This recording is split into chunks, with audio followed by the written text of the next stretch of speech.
My name is Mike Mattson, and today I'm talking with Amy Adams. Today's date is December 9, 2015, and we're in the Campbell Room of Kansas History, Salina Public Library. Okay, Dad, tell me about your earliest memories here in Salina. Well, I don't remember this because I was still in my mother's tummy, but I was born in Asbury Hospital here in Salina on March 4, 1942. My earliest memories were of the time when we lived on Funston Avenue in a little ranch house there, in a ranch-type house there with a screened-in front porch. And I still drive by there from time to time and think that's where I spent my earliest years. It was to be out pedaling in that car, and I was having such a good time that day that even though I had to heed nature's call, I decided to just go ahead and keep pedaling. And so I was quite surprised when my mother came racing out of the house and demanded that I follow her into the house, and she took me into the bathroom and cleaned me up. And I wondered from that time on how in the world she could have known that I had soiled my pants, how she could have known what was going on inside of my pants. And I thought that my mother, from that time on, my mother knew everything, that there was nothing that I could do to hide from her all my thoughts and my processes, that she knew what was going on. And I held that opinion of her until the day I saw my own child purposely soiling his pants and realized that it was all right there in the face. And so, but I held that memory of my mom and that first encounter for a long, long time. Tell me about Grandma and Grandpa. Well, my memory of my grandparents is mostly on the Lofgren side. The Lofgren side of the family was the maternal side of the family. And so that's the side of the family that I remember most. My grandmother that I remember was horribly crippled with arthritis. My grandfather was a dealer of tires. He had the Firestone Tire Company downtown. And I would go into his store. He also sold bicycles. And I would dream about owning one of those shiny bicycles that he had in his store. We spent many, many days and nights at my grandmother's house. And at that time, there wasn't television, and so we'd sit around and listen on the radio to such programs as the I Love a Murder Mystery, The Green Hornet, and The Shadow, and those kinds of programs, and we would just be glued to the radio. And those are memories that I have of my grandparents. Were they here in Salina? Yes, they lived in a house over on South Ninth Street, just south of Crawford. And again, that house is still there, and it holds many fond memories of me. And then what about your mom and dad? My mom and dad, dad was a Swede, and came from a Swedish background, and Mom was Irish, and so I had that mix of Swedish and Irish in my blood, and they sort of pulled me in opposite directions. Mom was a very fiery, high-energy individual, and Dad was very calm and unassuming, and so those two characteristics, I guess, found their way into me in one way or another. We lived, after we lived on Funston, we moved to a large brick farmhouse on the corner of Republic and Front Street, or rather Republic and Roach Street. And at that time, that house was way out in the country, and Republic was just a dirt road. And it was kind of a rural setting for us, and there was a big red barn out back. And my dad, who was deathly afraid of snakes, would take his razor blades from his safety razor and stick them down snake holes that were around the barn to try to keep the snakes away from us. We went to school at Lowell School, and as kindergartners and first graders, we would walk to school by ourselves down that dirt road in the country, and gradually as we walked along, we'd pick up other children so that by the time we got to Lowell, there would be a real gang of us, and those were really wonderful days in my life. Um, how long did you live at that house? We lived there through, I think, through second grade. And then we moved to a rental house on Minneapolis. Actually, we rented it from my grandfather, and I continued to go to Lowell School. There was a there was a filling station on the corner of Beloit and Santa Fe. The building is still there, but it's not a filling station. And that's where us kids would join up before school and have a pop and a penny's worth of peanuts. And we'd sit around and talk about school and all the things that boys talk about, and also talk with the proprietor there, who was a really I forget his name, but he was a really cool old guy, we thought. And so he let us use that filling station as a hangout before and after school. And what did Grandpa do?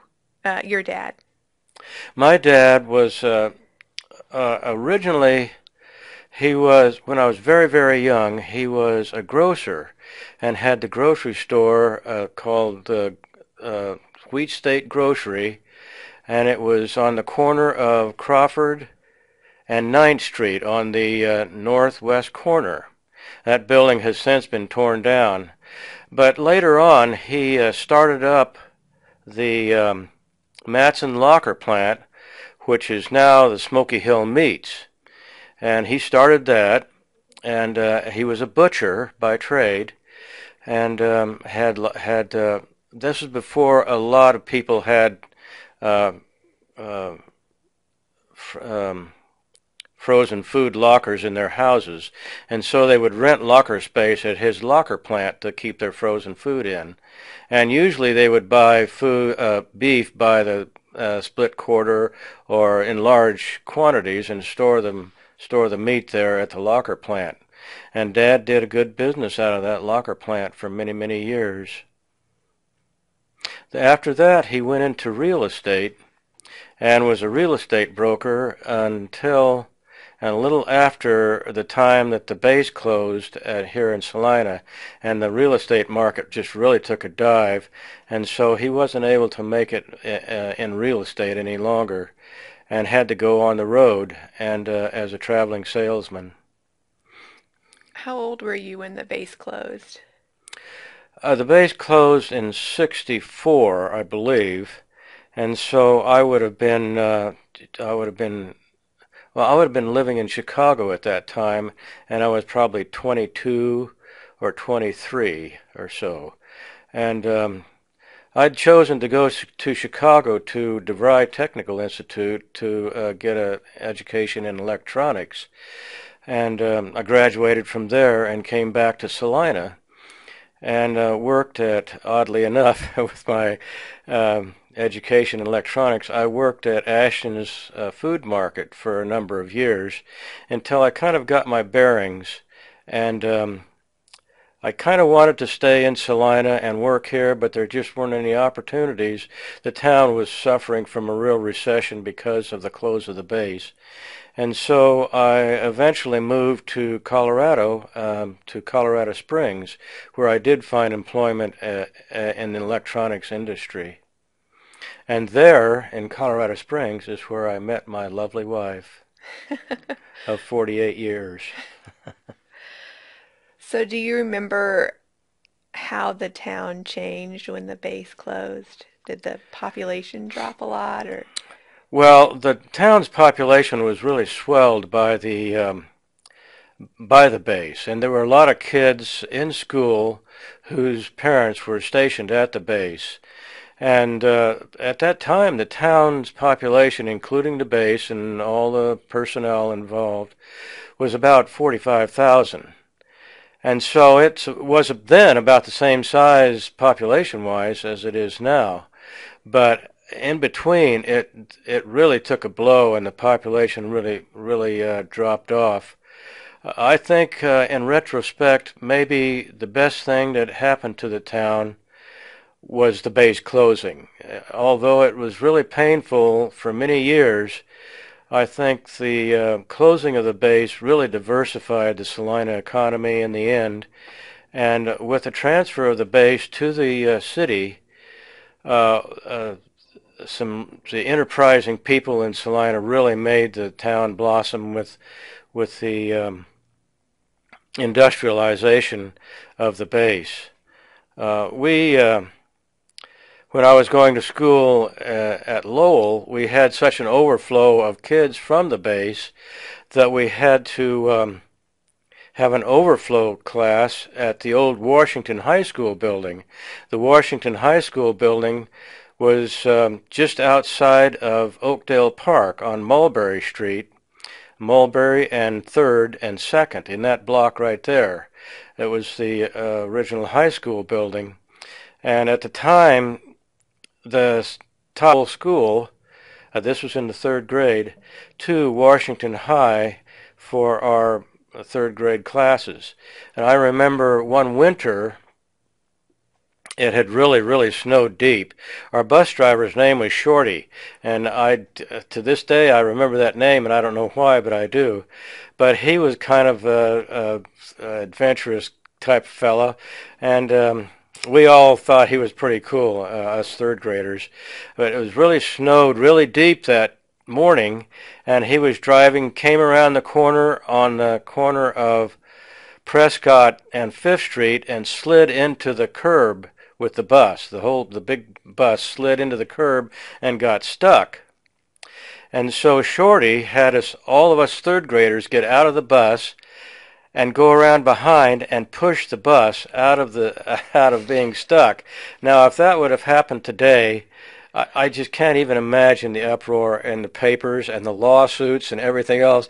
But us kids thought that was the coolest thing in the world, and we really thought Shorty was cool for letting us do that. So it's like an adventure. Yeah.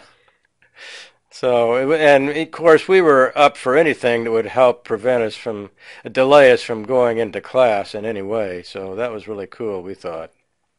Tell me about your brother and sister. I had one brother. He is since deceased, and I have a sister who lives in Kansas City. We were all 3 of us very close. And the family was a close-knit family in general. And my sister is 2 years younger than I am, and my brother was 2 years older than I am, so I was the middle child. And I think I shared a bedroom with my brother, and I really gained a lot from him. I was sort of outdoorsy, ragtag kind of kid, and he was a lot more intellectual. And he introduced me into reading classic literature and also classic music. He had a very good hi-fi, that's what we called audio equipment in those days. It was a hi-fi set. And he would play for me excerpts from Beethoven and some of the great classic music composers. And so he was really a great counterbalance for me in terms of my wanting to be outside and running around climbing trees, and also learning, more educational kind of things. And I really always appreciated him all my life for that. My sister was much more tomboyish, and I think we ran around together a lot more than I did with my brother. and she was much more a part of the gang than he was. At that time, later on, we lived on Lewis Street in a house there, just right across from the Baptist church. And at that time, the house was part of a new addition to town and was right on the edge of the city. Across the street was a wheat field. And my sister and I and some other kids from the neighborhood would gather together, and with my dog, King, who was a collie dog. We always had collies in our family because I guess we were influenced at the time by the TV series Lassie. But at any rate, we had a collie, and I had fashioned a set of saddlebags that I would drape over the dog and put all of my hiking gear in the saddlebags, all the things that I need to go out on an adventure with, and all of us kids would take off across the wheat field and down, at that time, from Front Street on east. Crawford was a dusty country road, and the bridge across the Smoky Hill River was one of those iron articulated bridges, and we would head out to Crawford Street, across that iron bridge, and over into the bluffs along the river, which we now call Indian Rocks Park. But at that time, they were called, it was called Brick Plant Hill, and the reason for that is because along Connecticut Street there, on the west side of the hill, was a series of brick kilns, and that hill was dug out to provide clay for those brick kilns. And so us kids knew that area as Brick Plant Hill. And the river, of course, this was before the flood control dike was put in. So the river was all wild and overgrown with trees, and that area was wild and overgrown. And we would go there for our big adventures. And, this was, I don't know, a couple miles away from home. And parents didn't think anything about letting us just go off to the river with the other kids and play in the woods and swing on the grapevines. And at that time, we were at that point in life where we could imagine all sorts of things. We would imagine that those woods were filled with pirates or head-hunting cannibals or that sort of thing that kids would think about when they were out in the woods playing around. And we'd climb up the bluffs and slide down. And we even built a raft one time to float down the river. But our engineering skills weren't nearly as good as our imagination, and the raft sunk. But we would go to the river and then come home covered with mosquito bites and tick bites and poison ivy, just as happy as could be, and just filled with joy. Those were good times in our lives. How did your mom feel about you coming home all covered with scrapes and dirt? Mom was an adventurer herself, and so she, if not outright encouraged, at least understood our need to go out and be adventurous. Dad was a lot more cautious. It was just in his nature to be cautious, and I think he worried about us kids being out along the river. He was taught he never learned to swim. And I think the episode was that in his childhood, one of his friends drowned, and so his parents, my grandparents, really were afraid to let him anywhere near water, and he never did learn to swim. So he kind of carried that fear over, and he was very apprehensive about us going off to the river. But Mom would hold him back and let us kids be kids. So. Yeah.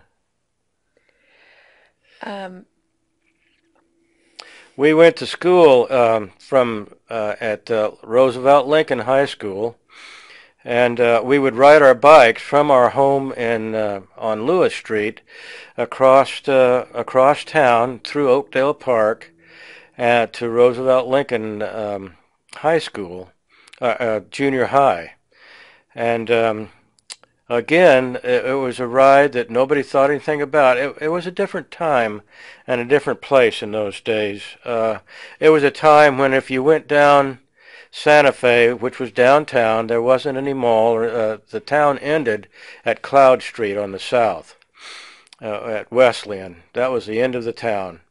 And if you went down Santa Fe, downtown, 90% of the cars would still have the keys in the ignition. If you went to church at any time of day or night, they would be unlocked. And it was just a different time and place for kids, and parents would, they call them, what, free-range kids nowadays? Well, we didn't think anything about it in those days. We would go off to play with our, tell Mom that we were headed off to David's house or Jerry's house and play all evening, all sorts of games that kids played in those days. And then one by one, the parents would call out, Mike, come home. Jerry, come home. David, time to come home. And slowly the crowd would thin out, and we would all head back to our houses. And nobody worried about the things that parents worried about today. We would ride our bikes from the Lewis Street area to Roosevelt and Lincoln Junior High, through Oakdale Park, and there were two bridges that we had to cross. One was a suspension bridge, which in those days was an old wooden bridge, and it was truly a bouncing, swinging bridge. And there was a sign above the bridge and the girder work up there that says, "Do not swing the bridge," which of course invited us to absolutely swing the bridge, and it would sway back and forth as we would ride our bikes over the bridge. And then the other bridge on the other side of the park was an old iron truss bridge, and down below that bridge was the marina on the river. And so we would go down to the marina from time to time after school and get a bottle of pop there, and talk to the proprietor of that marina. In school, there was an old wooden Quonset hut at Roosevelt-Lincoln Junior High that was the gym. This was way before the hideous monstrosity of a blonde brick building that they put in there. And I remember our gym teacher was a fellow who believed in what is now out of fashion, corporal punishment. And if we got out of line, he would tell us to grab our ankles, and he would swat us with this paddle. Well, of course, being junior high kids, we thought that it was a mark of honor to have been swatted by Mr. Wiedmer's paddle. And so his efforts at disciplining us were really kind of counterproductive, because we considered that to be, when you'd been paddled by Mr. Wiedmer, you had arrived. And so, we had shop class there. Mr. Elder was our shop teacher. And, of course, us kids would take, there was a time when we brought water guns to school. And when we would squirt each other with water guns. And one of the delights of Mr. Elder was to confiscate all of our water guns and in front of the class squeeze them and crunch them up in the big vise that he had there on his workbench. And, of course, if we had our water guns squenched by Mr. Elder, we thought we had arrived in the woodworking class also. I learned basic woodworking from Mr. Elder, and never thinking that ever in my life I would use it other than as a hobby. But as it turned out, you never know exactly which way your life is going to turn. The road of your life is forever turning in ways that you don't anticipate. And so later on in my life, I became employed as a woodworker and used the skills that I had learned in Mr. Elder's class. So it's kind of odd how I'd always envisioned myself as being a great scientist, but as it turned out, I used the skills that I learned in Mr. Elder's class in Roosevelt Junior High to make my living. You talk about how you envision being a great scientist. Can you tell us a little bit about your experimentation? Okay, well, all right. This taxed my. I told you earlier that my mother was very indulgent in um, my adventures, and so this was at a time, and we were living on Lewis Street at the edge of town, and this was a time during Sputnik. And the country was obsessed with rocketeering and getting a satellite in orbit to match the Russians. And so some friends of mine and I began to experiment with rocketeering ourselves, and we hit upon a formula for rocket fuel, solid rocket fuel, and it consisted of, for all of those who are listening out there, of 1 part potassium nitrate, which is saltpeter, which you could get in vast quantities at any drugstore. I don't think they sell it now because it must be a banned substance. But anyway, 1/2 saltpeter and 1/2 sugar, and it would ignite furiously and made the greatest rocket fuel. And so we started setting off rockets in our backyard, much to the horror of the neighborhood. We generally terrified the entire neighborhood with our rocket experiments going off in the backyard, and later moved them out to an open field across the road. But one day I was experimenting with different mixtures of rocket fuel in my laboratory in the basement of our house. And I had a can of rocket fuel set aside, and I ignited a little sample of it on my special rocket fuel igniting stand. Only a spark from that combustion flipped over into my can of rocket fuel and lit the whole can on fire, and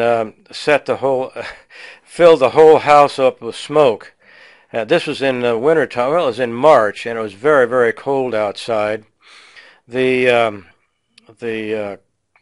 explosion from that blew open the basement door and filled the whole house with smoke to the point that we had to leave the house and sat in the car with the motor running, the heater going to keep us warm, while the house with all its windows open cleared with smoke. And my mother turned and looked at me with a look that I hope never to see again in my entire life until the day I die. And my experiments with rockets came to an abrupt end at that point. So after you went to Roosevelt-Lincoln, you went to Salina High, right? I went to Salina High and generally took science courses. And after I graduated from Salina High, I went to Wesleyan for a couple of years and then went to Chicago to DeVry Institute, which was located in an old shoe factory, and got an associate's degree in electronics, and then went out into the world with that degree. It was a really good experience living in Chicago. It was my first time in a very, very large city. And so I had to learn to adapt to a city environment rather than a small town environment. But I was lucky because the school arranged housing. They didn't have a dormitory per se, but they arranged housing with folks around the school, and they arranged housing for me with an Italian barber, and there were several of us students that lived in the back of his barber shop there in Chicago. And on Sundays, he would have all of us students to the family house, which was further behind the barber shop, for a big Italian meal. And I tell you, I really learned to love Italian food. His family consisted of 3 daughters, his wife, and himself, and a young son.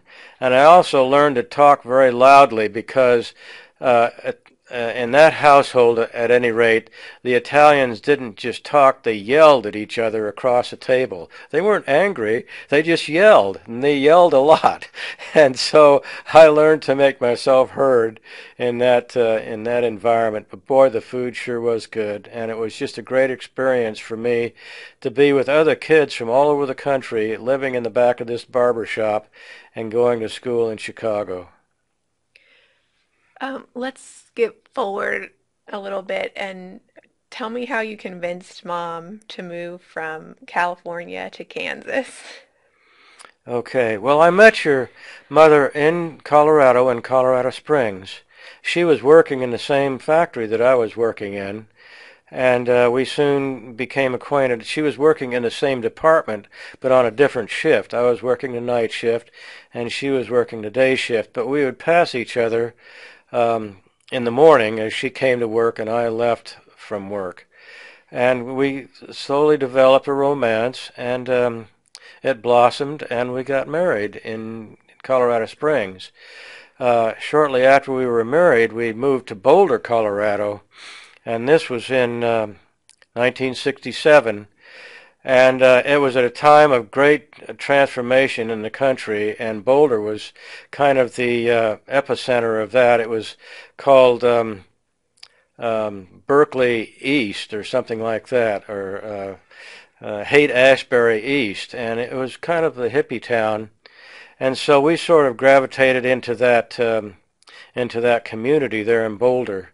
We were young and free and carefree and a little foolish, and just really got involved in that lifestyle and enjoyed it immensely. It was a time of great that has given us a lot of great memories.